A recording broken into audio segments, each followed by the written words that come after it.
This is, hands down, the greatest LEGO set I have ever owned. I disagree.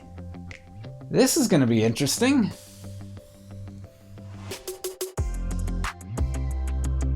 This set is huge, it's so highly detailed, it's LEGO and Formula 1. What more could we ask for? A lot, actually.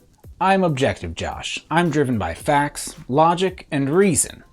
And I'm Subjective Josh. I'm driven by emotion, feelings, and sentiment. And this is the all-new LEGO Technic McLaren Formula 1 car. It's driven by either Daniel Ricciardo or Lando Norris. Take your pick. This set just came out at the beginning of March in 2022. It contains 1,432 pieces and it costs $180 here in the US. But I'll tell you what, I would have paid just about anything to get my hands on this new Formula 1 set. I think it's a tad overpriced as per LEGO's usual price per piece ratio. I've had to split my perspective on this new set, otherwise I would just wax poetic about the beauty and elegance of this car, and there's a slight chance that I'm caught up in some of this new Formula 1 and LEGO hype, but you out there deserve to hear both points of view, even though I don't even like this guy. Hey, I'll go first. This set is huge. It looks great from close up or far away. It's got all of the elements that we could hope for and expect in a large LEGO Technic Formula 1 vehicle. It's got a bunch of working Technic functionality, working steering, a working differential.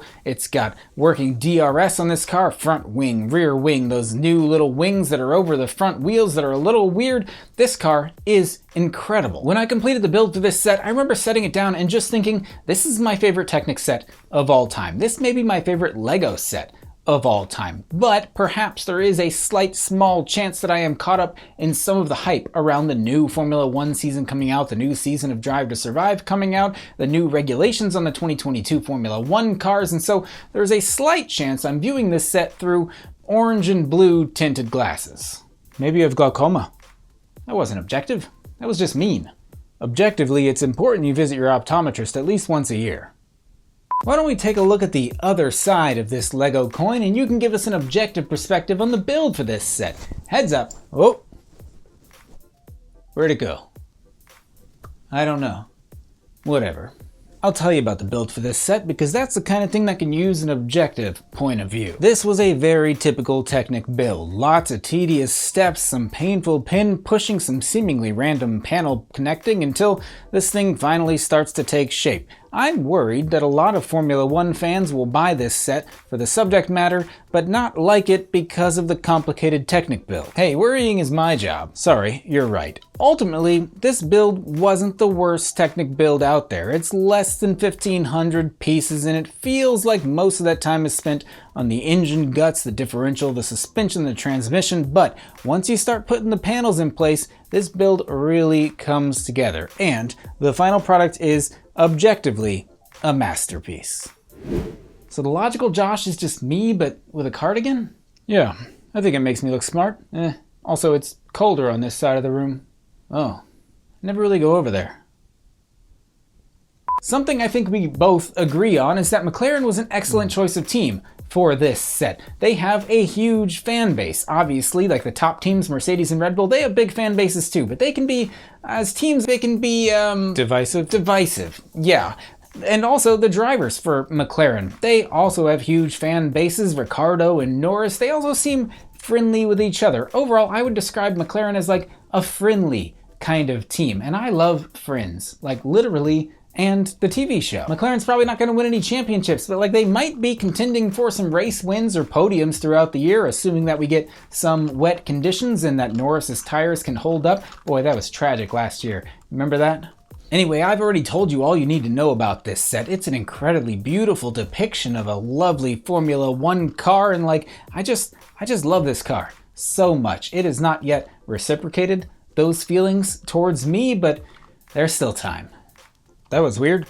Let me hit you with some logic. Despite this set's impressive size, there are certain features about it which I think some over-enthusiastic fans may be overemphasizing. The set suffers from some common Technic downsides. Obviously, a lot of the bodywork here is done using Technic beams. Unfortunately, like the sides of a lot of those beams are very visible, as are the ends of a lot of pins, despite the fact that those pins just happen to be blue and kind of match some of the color scheme here. That doesn't compensate for the fact that they're just so darn visible. And speaking of being visible, this entire set is basically covered in a layer of stickers. So many stickers covering so many Technic panels on this thing. And this set is extremely blocky, which would be expected from a LEGO system set, which is literally made of blocks. But this is a Technic set made of beams and panels. But what is the one thing you think about when you think of Formula One? A fun and festive event for the whole family?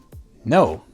Aerodynamics. The cars in Formula One are painstakingly smooth with beautiful flowing designs from nose to wing, and the whole thing is a work of art blended with a powerful machine. And speaking objectively, that's where this model falls short. There are only so many Technic panels that can be overlapped before the gaps start to show and the illusion of a Formula One chassis starts to fade a bit, ignoring the fact that you can see straight into the 6-cylinder engine. Almost the entire orange and blue body panels have large visible gaps that they break the illusion. The front and rear wings don't match. The front is made out of panels, the rear is made out of beams. I do like the working DRS though. It's a weird flex, but okay. And the wheels, boy, the wheels bother me. Almost as much as you bother me. I'm offended, but I agree with you about the wheels.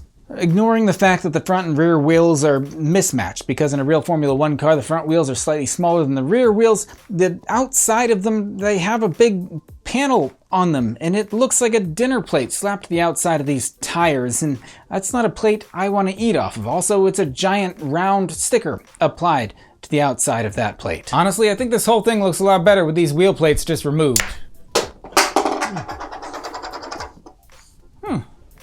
Found the coin. If we're doing this like left brain, right brain thing, shouldn't we swap places? No, because in the camera it'll be swapped, so it should be right. Also, we're doing like this split screen thing, and moving now would just complicate things. Oh.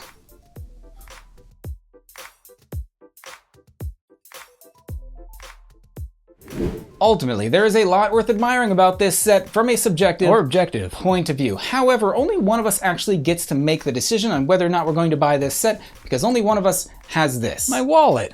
Our wallet. You see, I'm not going to make purchasing decisions for big sets like this based on objectivity or facts or logic. No, I'm making them based on excitement. And when it comes to this car, I am so excited for the new Formula One season, for the new season of Drive to Survive, for the new 2022 cars, for the new driver lineup, for the return of some old drivers. So I'm caught up in the hype of the whole thing. And so the purchase for this set was made entirely by me, the subjective side of Josh. So objectivity be darned, it's time to say goodbye to you. That's when you're gonna like disappear into a puff of smoke. It seems difficult from an editing perspective. Why don't I just go? All right, that's fine. I'll see you later. See you. Have a good day. Yeah, you too.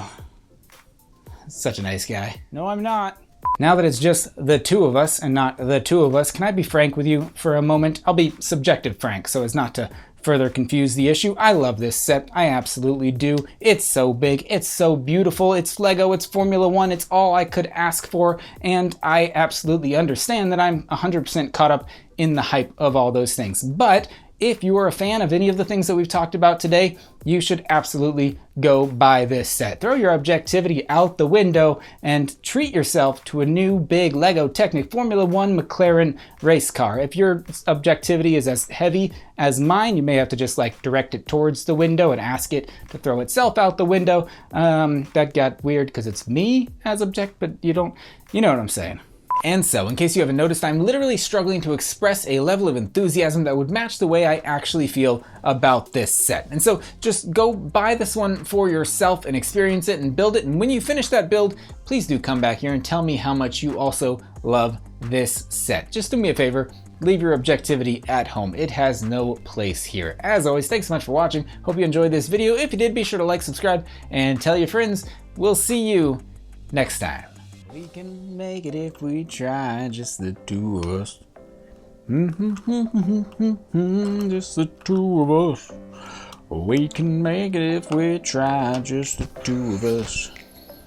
We can make it if we try, just the two of us.